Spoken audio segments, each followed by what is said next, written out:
It all comes down to being committed. When you're interested in things, you let roadblocks get in the way and stop you from achieving your objective. When you're committed to things, you move them out of the way and you go over them, around them, through them, and you get the job done. Look, the reason why you're not achieving the objectives that you want to achieve is for no other reason other than you're distracted. You got too much going on up here. There's too many attention units being taken up by unfinished tasks and money distractions. Watch this video all the way to the end, and I'm going to show you how you can turn your life around by being the bank. What do I mean by that? Turn your life around by being the bank. You know, there's many things that are going on in your life. There's many things that you're trying to accomplish and things that you want to get done. And guess what? I'm not immune to it. You're a victim of procrastination, right? Oh yeah, tomorrow, one other day. Look, it's because we only have so much RAM up here. We only have so many attention units that we can give and things that we can, things that we can get done. And what I mean by attention units is that you might be focused on objective number one, whatever that is. But then there's the light switch in the bathroom that needs to be fixed. And there's that one hole in the wall because you dropped your hockey skate into it or whatever. And there's the shoveling that needs to be done because there was a big snowfall. And we know that we need to do the roof here in the spring when that comes up. And it's been 3 years and we haven't got that job done, right? So there's all these incompletes. But the one thing that I'm going to focus on primarily is the money distraction. Let's face it. People talk about money, it doesn't buy happiness and all these kind of things. One of my mentors says to me, he says, look, being broke doesn't buy anything. Being poor doesn't buy anything. So there's nothing wrong with creating wealth and being sound financially. I think a lot of times people, and hey, look, I've done it in the past too. People will cop out and say, yeah, money doesn't buy happiness anyway, because they're afraid to admit that they're not willing to take the actions that they need to take to create wealth in their life. They're not willing to do what it requires to turn that thing around. And so when I say turn your life around by being the bank, what I mean is by implementing the process of becoming your own banker, the infinite banking concept, I have been able to achieve myself, my teammates, many of my clients, we've been able to achieve a peaceful, stress-free financial life.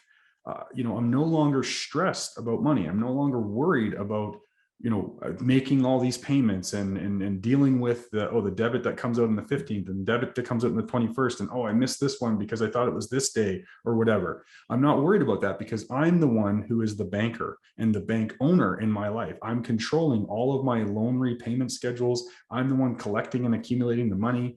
I have cash confidence. Now, I'm not here to brag or puff my chest out. I'm telling you, from a guy who has had to scrape himself up from the bottom of the barrel and trying to figure out just how to keep the lights on at times. How am I going to feed my kids? How am I going to be responsible for all these things? And the problem is that every single time I earned $1, somebody else was asking for $2. Somebody else was controlling the flow of money in my life. Somebody else was the bank, right? Setting all the terms. Well, now that I've become the banker in my own life, I tell you, it's a peaceful, stress-free way of life. And I've been able to free up attention units, not thinking about and focusing on trying to solve the money equation all the time.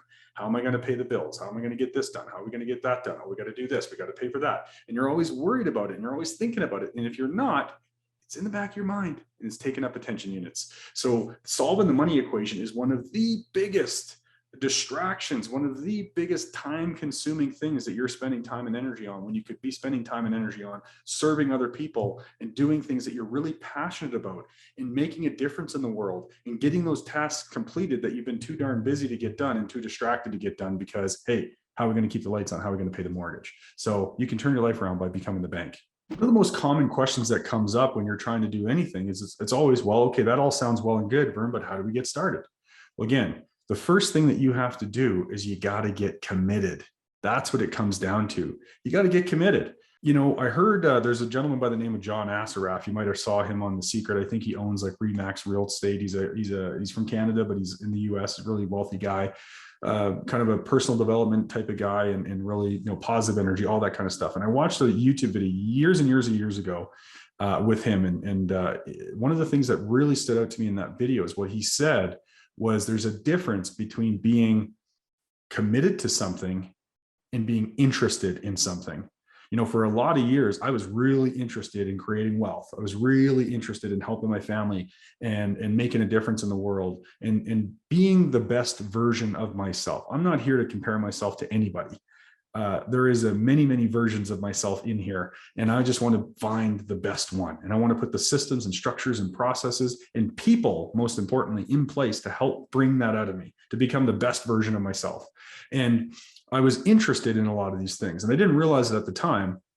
I always just wondered, why me? Like, why aren't things getting done? And why can't I accomplish these objectives? And I tried that and it didn't work out.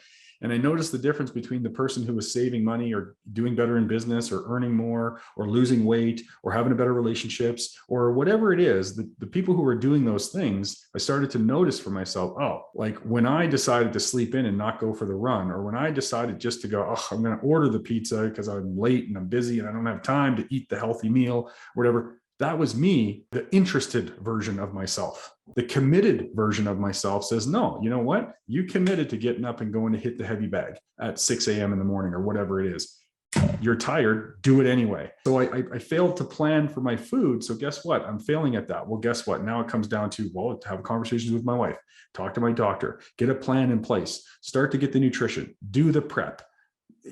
Do those things. If I'm prepping food, that means I'm not on my phone doing YouTube. If I'm working out, that means I'm not, getting down the rabbit hole of social media and getting distracted by all those things. I'm constantly committed to feeding myself nutrition. And that just doesn't mean food. That means what I see and what I listen to and what I say and what I eat and who I'm around. It's painful sometimes. It's uncomfortable. You got to change your environment. And if the people you're hanging out with aren't ready to grow with you, you might have to change directions. And I'm being really serious about that. So it all comes down to being committed. When you're interested in things, you let roadblocks get in the way and stop you from achieving your objective. When you're committed to things, you move them out of the way and you go over them, around them, through them, and you get the job done. That's the difference between being interested and committed. And we all have the same 24 hours in a day. How are you going to spend them? That's what it comes down to. So get committed to getting out of financial prison. Start to educate yourself. Find someone who has done what you want to do and they have been where you're at. That's the greatest mentor you can find. Somebody who has the life that you want and has been where you're at. So I recommend that you get yourself a copy of R. Nelson Nash's book, Becoming Your Own Banker, Unlocking the Infinite Banking Concept.